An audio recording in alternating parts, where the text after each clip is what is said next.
Kumari removed the carrying cord and went up to the victorious one. With a crystal dagger, she cut open her breast, within which appeared the 42 peaceful deities in her upper part and the 58 Herukas in her lower torso, thus vividly displaying the 100 peaceful and wrathful divinities. The Kumari is impressed by Padmasambhava's siddhi, his power, his dedication.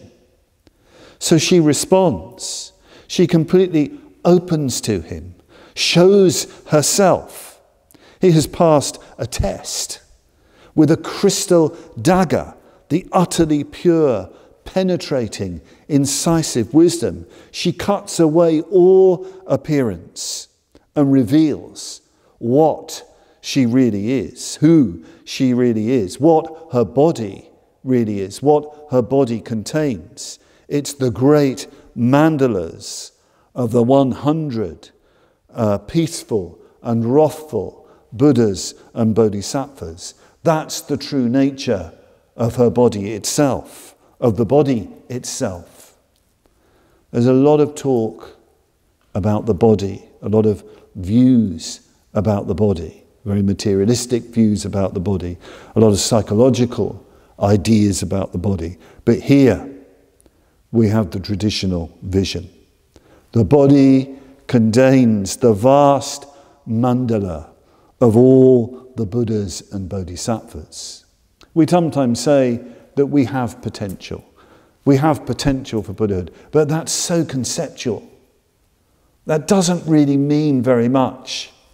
But to say that the body is the sacred dwelling place, the great temple of the mandalas of the Buddhas and Bodhisattvas, well, that's communicating so much more.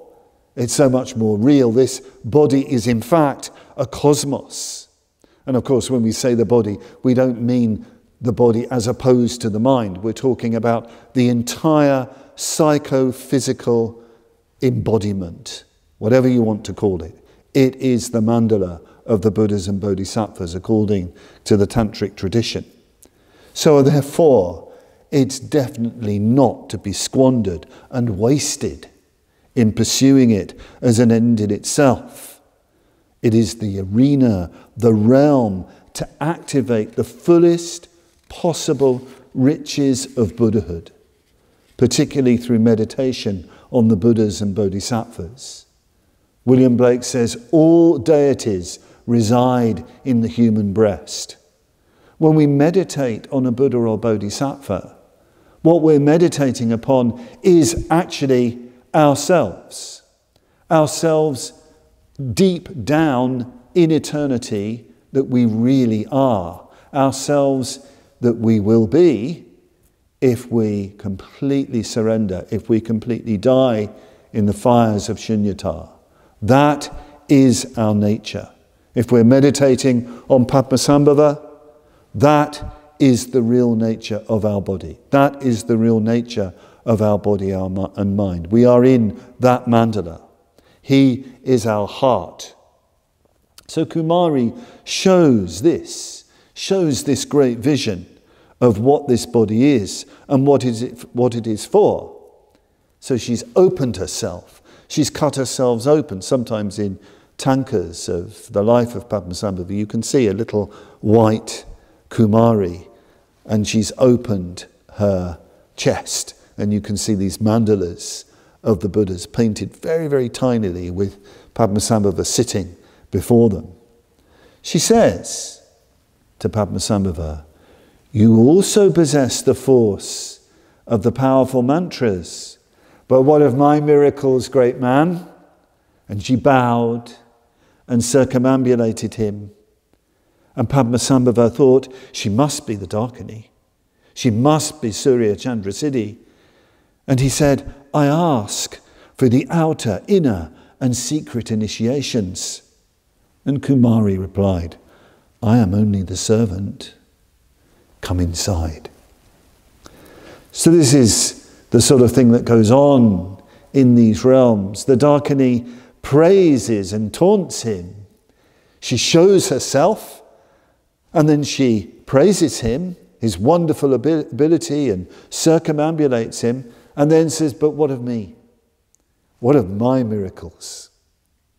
Wonderful communication. This is very, very typical of the sort of tantric atmosphere, the tantric sangha. The sort of sense of hierarchy even starts to sort of dissolve a bit, and there's a play between teacher and disciple.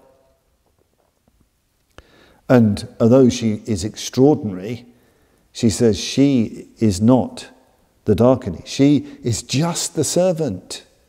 And now he must come inside. He must come into the great temple, into the castle of the skull, which is now open to him. Kumari, the servant, the messenger, has given him a vision of what is possible. Now there must be total transformation. So if you're enjoying, appreciating, benefiting from this series of short talks by Padmavajra on the life and liberation of Padmasambhava, him channeling these lightning flashes from the blue beyond, then please do consider making a donation to Padmaloka. We're still in uncertain financial times. This year we lost our main source of income, our retreat income, and even though people are starting to return to Padmaloka now, our costs have considerably gone up given the various measures that we have to put in place.